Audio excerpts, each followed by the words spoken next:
now the Vladimir Ipachev Professor of Catalysis at Northwestern University, and also the director of the Catalysis Center.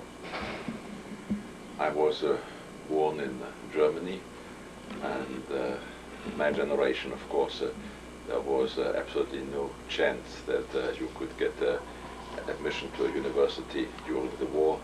I just last week in Japan heard from Kenji Tamaru that even in Japan the science students were exempt from military service. Such a thing did not exist in Germany during the war.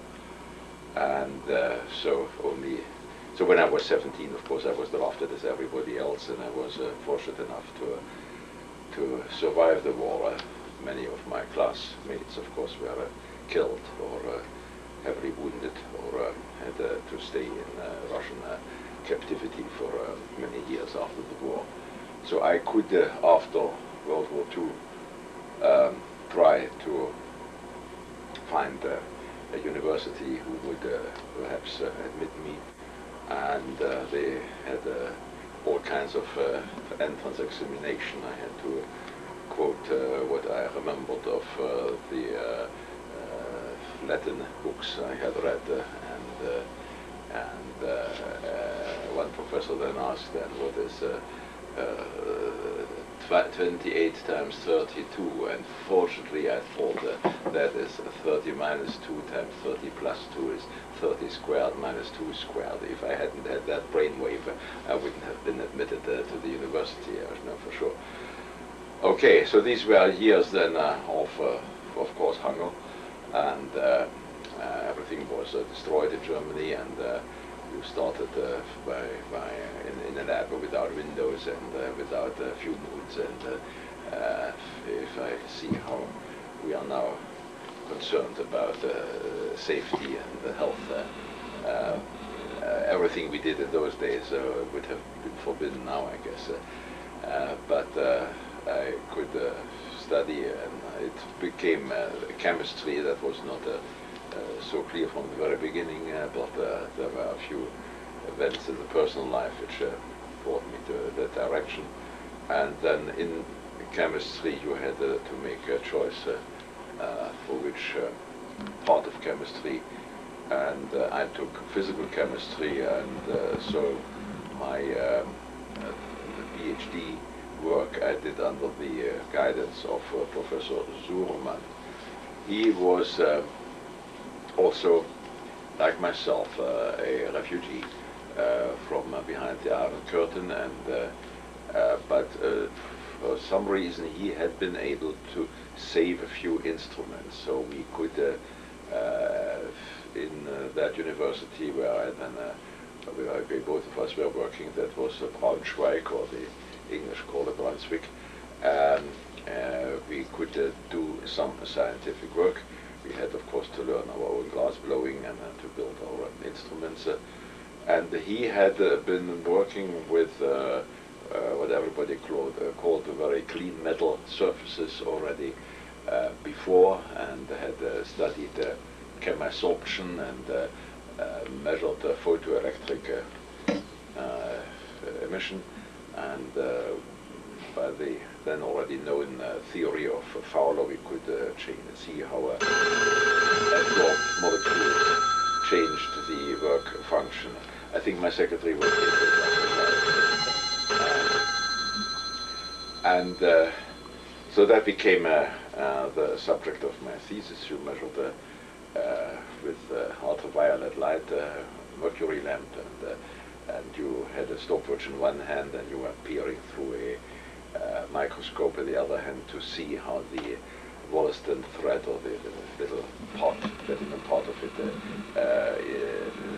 moved in the electric field between the two knife edges of the electrometer. And so you measured currents as a function of the wavelength, and did that for clean platinum surfaces and surfaces after absorption, and so the change in emission current could be translated in a work function, and that could be translated into a dipole moment of whether the molecule is adsorbed by donating electrons to the surface or by accepting electrons from the surface. So it was the adsorbate positive or negative. That was in those days a rather pioneering event. Ultra high vacuum, the word didn't even exist. You just had high vacuum, and so you worked with mercury diffusion pumps, and I think we did get vacuum down to 10 to the minus 10, but the only way of measuring it with a McLeod manometer, which is very big, with a very big glass ball filled with mercury, and so then the mercury was forced to mount into the very thin capillary, and if it really ticked the end of the capillary, that you could hear it, and when you went down it stuck there, Klebt vacuum, and if that stayed so overnight, then you could be sure that your equipment was leak-free, and then measurements could be made. Okay, this was my introduction into adsorption, surface science, surface chemistry we would call it nowadays, the adsorption of molecules on clean surfaces, and then this turned out to be an inroad in the work in the next few years. Yeah, it was rather strange. We had once Professor Hedwall, the leading world scientist in solid-state chemistry, visiting the University of Braunschweig, and he gave a talk, and I somehow discussed with him, and he came again and gave a talk, and then he invited me to a symposium which he was organizing in Sweden on the reactivity of solids, and at that time I had to earn my living by working night shifts in a factory where I used zeolites to soften hard water, and so I worked 8 hours every night in that factory, and to get the money that I could stay alive. And but somehow we could get the money then that I was enabled to travel to Sweden to that conference, and I stayed there in the shelter with rather adventurous people, and gave a little talk. And in Sweden there were a few Dutch gentlemen who listened to that talk and who were interested. One was the then already very famous J.H. de Boer, and the other was George Schuit. And George Schuit was department head for fundamental research on catalysis of the Royal Dutch Shell Laboratory in Amsterdam, which was presumably the largest laboratory in the world, certainly in Europe, doing research, test research, to more than 2,000 people who didn't do any troubleshooting or well, some development, but further just research. And he then invited me to come to Amsterdam and join that group, and well, that was very difficult. You needed a visa to travel from Germany to the Netherlands, and it was quite unheard of that so shortly after the war a German could be appointed by a Dutch institution. But after all that went okay, and so I started working in that group for fundamental research with George Schuit and Johan van der Waals as leaders, and Lou van Rijn, who later became professor in Leiden, and co-Bruder were my closer co-workers. And so I wondered then what they wanted me to do, and George Schuit told me a very simple story. He said that, of course, the Shell lab in Amsterdam had been rather inactive and cut off the outside world during the war years, but the Shell lab in Emeryville in California had done fundamental research on catalysis with Otto Beek. There I have his picture standing as the leader. He was the first person who systematically used metal films to model metal catalysts and study simple test reactions on clean metal films, free of impurity, free of metal support effects, and had found some very interesting relations for discovering that rhodium was one of the platinum metals, the most active catalyst for ethylene hydrogenation. Otto Beek, a German from Danzig, who had done all his professional career at this Shell laboratory in Emeryville, however, had died in, I think, 1950 or 51. So I joined Shell Lab in 52, Shell Lab in Amsterdam, and the short message was this type of work would presumably not be continued in Emeryville after Otto Beek had died. So George Schroet asked me whether I would take up this thread and do work on clean metal surfaces in Amsterdam.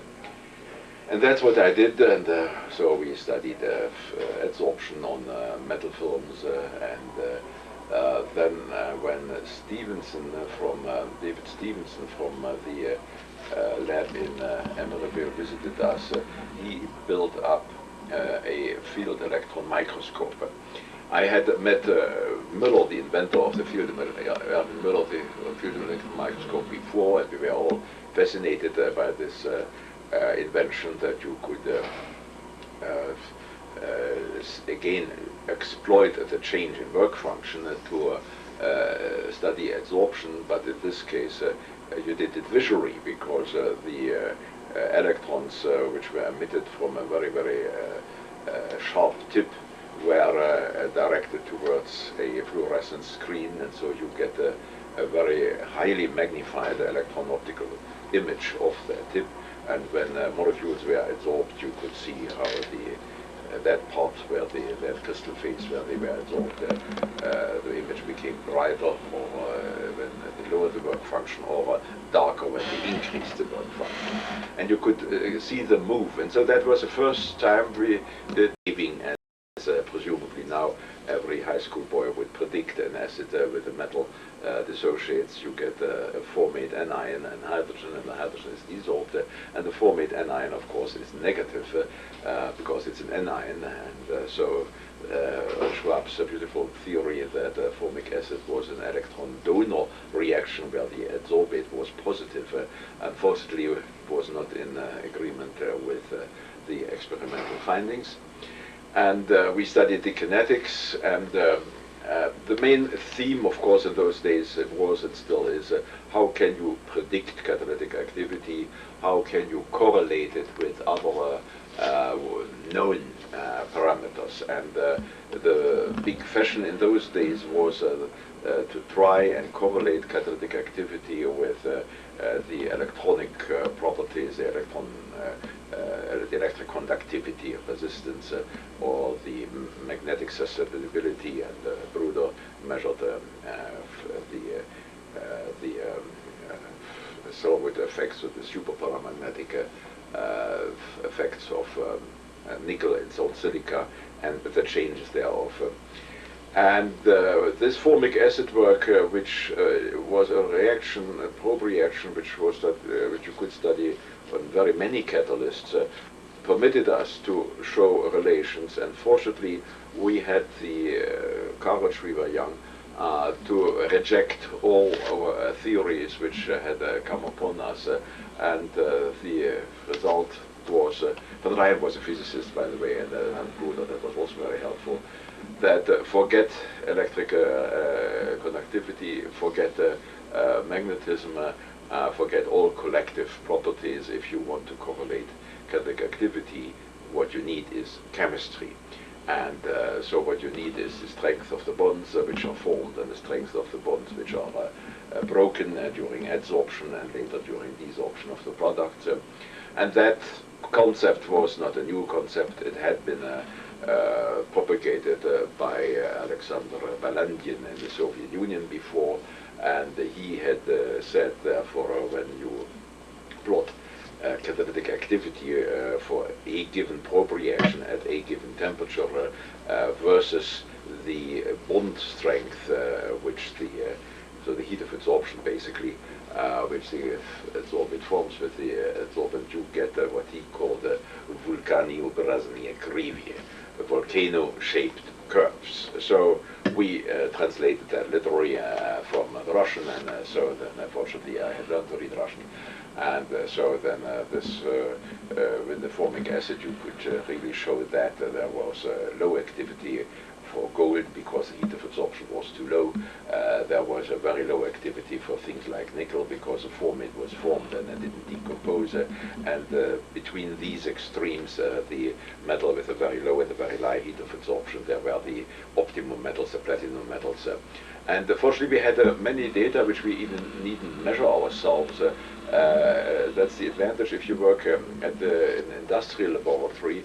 In those days, Shell was interested in the terephthalic acid process, and there was a formic acid impurity, and since formic acid is corrosive, this had to be destroyed. So the destruction of the obnoxious formic acid had been a screening project where somebody had taken time to study all kinds of metals and under standardized conditions measure the destruction.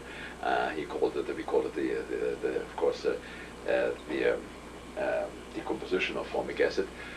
And so we had these data and beautifully followed the volcano-shaped curve, and we could do an isotopic work, and we could show that there is no truth that the two hydrogen atoms in any H2 molecules have to come from the same formic acid molecules. The adsorption step where the acidic hydrogen is split off, and the decomposition step where the other hydrogen atom sitting on the carbon is liberated are quite separated, and the hydrogen atoms migrate over the surface and leave the surface in pairs with a basically statistical distribution. So that was this formic acid stage, the surface science stage also, and the stage which helped me to understand how you can correlate activity, catalytic activity for metals with other parameters, and that the only reliable one were the chemical parameters, and you needed really some understanding of the chemical mechanism. I was a little bit tired about metals and thought there are so many other things in catalysis of interest, and then Shell at that time had made me already a section head, and so I had Dick Brouwer in my group who studied now solid acids, carbenium ions. Those days we call it carbonium ion reaction, and it was Dick who then found this mechanism for the isomerization of butanes or other hydrocarbons, showing that the three-membered protonated ring is the decisive intermediate in isomerization, and that explained why you can easily isomerize pentane and all the higher ones, but not butane. By butane you do isomerize, but only by exchanging two carbon atoms. You do not get a branched molecule, and that laid a basis for the understanding of solid acid catalysis, and Brouwer's data were later, I think, reproduced by Ola, and this is now generally accepted. I was then also getting interested in catalytic oxidation, and it was a good coincidence that then Shell sent me for 1 year to Emeryville, where Hervé Vosges was in particular doing oxidation. Of course, I met Stevenson again, but he did mass spectrometry, and so I was sharing my room with Hervé Vosges, and we studied what was the big fashion in those days. I'm talking now about 1960, July 1960 until June 1961, and we studied the basic mechanism of this Ohio process. And it was there where I think under influence of the paper by Burwell, said everybody assumes that olefins like butenes and propenes are adsorbed without dissociation, but it looks to me you can describe the Sohayo process much better if you postulate a dissociative adsorption, where propene releases an allylic hydrogen and is adsorbed as an allyl group. Now, the people at Shell didn't believe that in Emeryville, and I had long discussions with Charlie Adams, and they didn't believe in the allyl. But these discussions were very friendly, and it was by the end of my stage there. So I returned to Amsterdam, and by the way, via Japan. It was my first visit to Japan, and there we then did this work with carbon C14 labeled propene molecules. The idea being very simple: if an allyl is formed, if one hydrogen of the original methyl group of the propene is dissociated, then you get a molecule CH2, CH2, which is symmetric, and so there is no difference between the original head and the original tail, and you should have an exactly 50-50 chance that either of the two terminal carbon atoms ends up in the aldehyde group of the colorant. So that's what we tested and could confirm, and that was the allyl hypothesis, which then was taken over by many others, and I am rather proud that I think I was the first one in the world to really propagate that and also to prove that hypothesis. However, in the meantime, I had, of course, more interests than just this labeled oxidation work. And the field emission microscope was still there, and I got a young co-worker, Anton Holscher, who was very active and enthusiastic, and he then approved the instrument so that we could do field ion microscopy. And it was then that we could prove that the adsorption of molecules on the surface is more often than not what we call corrosive. That means surface reconstruction takes place, surface atoms leave their sites and are rearranged, and you can even see how deep that disorder is injected into the depth. If in the field ion microscope you can peel off by field evaporation the outermost atoms, you can see how many layers have you to peel off before you have before you can expose a clean and undisturbed metal surface. So the phenomenon is very dynamic. Before that, we had studied in the field electron version the xenon adsorption, which was also a big eye-opener. It showed that the most active crystal phase was 411 on tungsten, where the xenon atom exactly fitted into the cavities on the surface, and the 411 phase was populated only to a very small extent by direct landing of molecules from the gas phase. The overwhelming process was that molecules landed somewhere else, migrated around, and as soon as they fell over the edge to the 411 phase, they were precipitated. So these phases were populated from the edges. The image language which was used for similar phenomena before by Erwin Müller was it is like an unrolling carpet. You have a carpet which you have rolled up, and if you unroll it from the edge of the crystal surface, you see how the crystal surface is covered from the edge. So the surface migration as an important phenomenon in adsorption we had found actually before I went to Emeryville. The surface corrosion, so the surface reconstruction as a phenomenon associating chemisorption on metals even at room temperature. So this was a highly dynamic character was what we found then. And yeah. Bruce, could you come a bit later? I'm now busy with something. Could we have a meeting this afternoon at 1 o'clock? Are you free both? 1 o'clock, fine with me, yeah.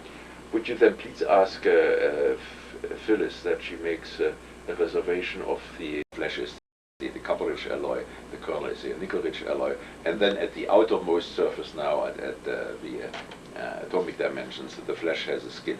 So for that copper-rich alloy, the outermost layer, which is exposed to the vacuum, had an additional enrichment in copper. It's almost a pure copper. That was the idea, and that came out of that. And of course, nobody believed it in those days. But I think now there's little doubt about this phenomenon. And now let me be brief. Shell was not too much interested in this alloy work, and then there was an intermezzo, actually, I should mention.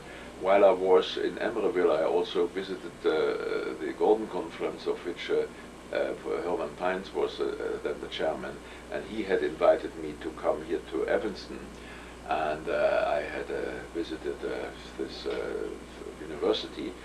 And when then a few months later it was known that Selwood would leave Evanston, Herman Pines came to Amsterdam and invited me that I should join Northwestern University as a successor of Selwood.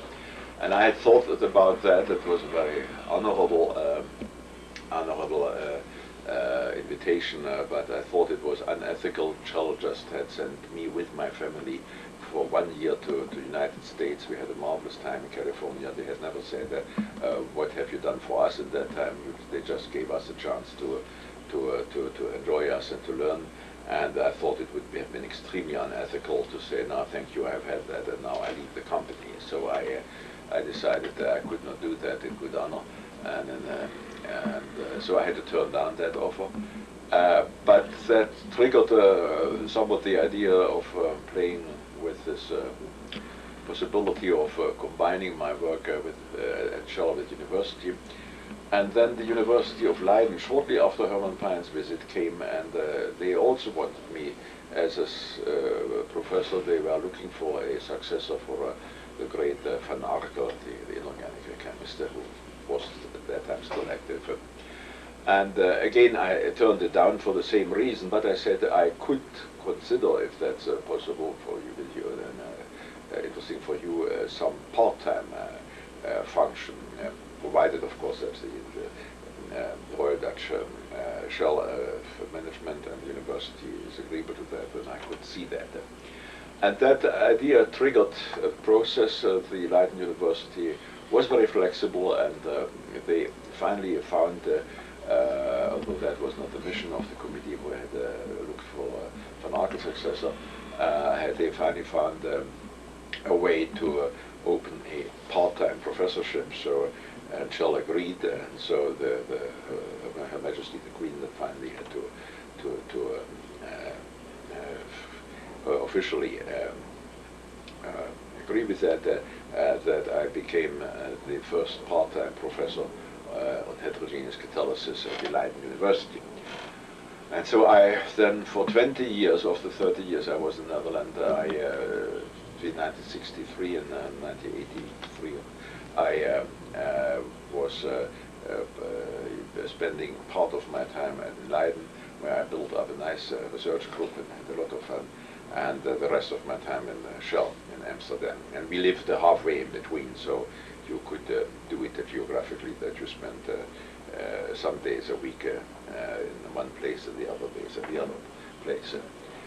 And that organizational situation went on, and in Leiden I decided to work on these alloy materials, these alloy films. We used first platinum gold and confirmed the general idea of copper nickel. It showed, by the way, later in industry, when you have difficult periods, you want to do general research or fundamental research, you have to justify what you really want, and I think Rutger van Santen was the first who gave the good definition. This basic research which you do in industry, it must solve a problem, but that's insufficient. It must lead to results which you can generalize, and this alloy work was a typical example of that. You can generalize the results, so we learned something on copper nickel, and we then made the right predictions for other systems, and we had shown that we think we found something of rather general validity. Well, let me not be too verbose about that. So in Leiden, then we worked on a number of these alloy films in particular, and built up a nice group. And then came 1968. 1968, the year that we had the International Conference of Catalysis in Moscow, and I was traveling via Prague and visited my Czech colleagues with whom I had correspondence, Vladimir Konec and Zlatko Knorr. That was during the Dubček Prague Spring, and they were enthusiastic to show me Prague, and I said, well, let's hope that this will last, the time of freedom. If not, if you feel life changes and becomes unbearable, please do never forget that there will always a place for you in Holland. And immediately after that Moscow conference, then Brezhnev invaded Czechoslovakia, and one of the two gentlemen who had said that Vladimir Konec actually then left the country, and with his family they then lived in our house in Heemstede in the Netherlands, and he then could also do scientific work in Leiden, and we finally could get a official position at the university for him. And so for the years after 1968, I worked together with Vladimir Konec in that group in Leiden. And that was decisive for the further developments when Cossé was transferred from Amsterdam to one of the British laboratories of Shell. I was asked whether I could be his successor, but the necessary condition was that I should relinquish my professorship, because it was not permitted that the department director was also professor. And so I found it a very difficult decision, but since I knew in Leiden I had Vladimir Konec who would continue the group, so the group would not be sacrificed, and I didn't want the group in Amsterdam, who was more or less continuing the tradition of Otto Bacon and Georges Schuit and Johan van der Waals.